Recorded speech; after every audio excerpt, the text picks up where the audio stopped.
Okay, so that's basically what the Chinese did. They created a production that was not dependent on the American mother of pearl bead. So store that away in your mind, because that devastated that industry. Suddenly the fastest growing, industry and yield and production in pearls doesn't need the U.S. mother of pearl. So that, devastates that. At the same time, the Chinese really spearhead a volume game. So they have much longer time that they have to culture their pearls. So it'll take 3 to 5 years for a classic 7mm pearls versus 18 months in a saltwater production.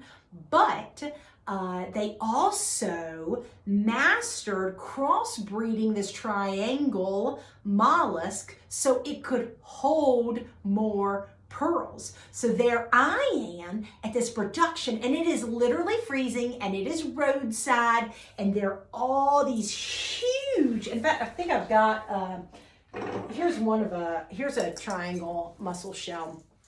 It's got some little mauve pearls that stuck to the inside of that shell. But these shells everywhere, I mean, they're huge, and women are cracking them open, and basically they're extracting the meat and the pearls. But there can be 30 to 60 pearls in the meat of the mollusk. So even though their growing time is longer, their yield is higher. So, right, like pros and cons. So I get to see all of this, where they extract the meat and the pearls, they do a centrifuge to then separate the meat from the pearls.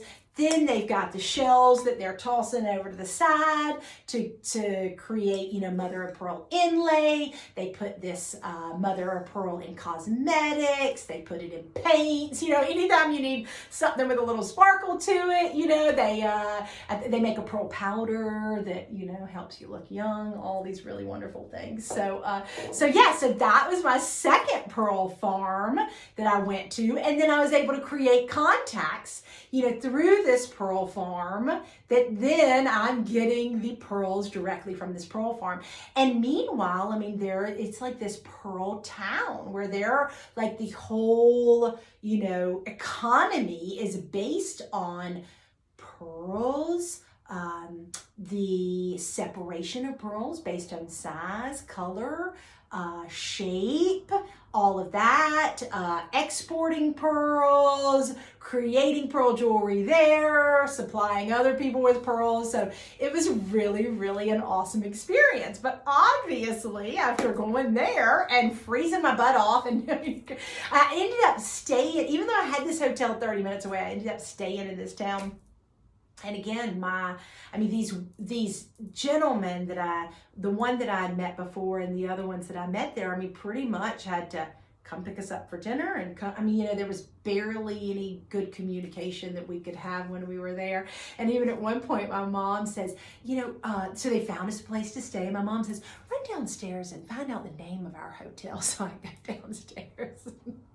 There's a business card down there in the lobby, but it's not in English. So I said, Mom, does this clarify things for you? This is, it was all the Chinese characters, the Mandarin characters. So yeah, it was pretty funny. It was a great experience of just like, we don't even know where we are. We're in the middle of nowhere, but we were just able to really see so much and about everything that went into the production of these pearls.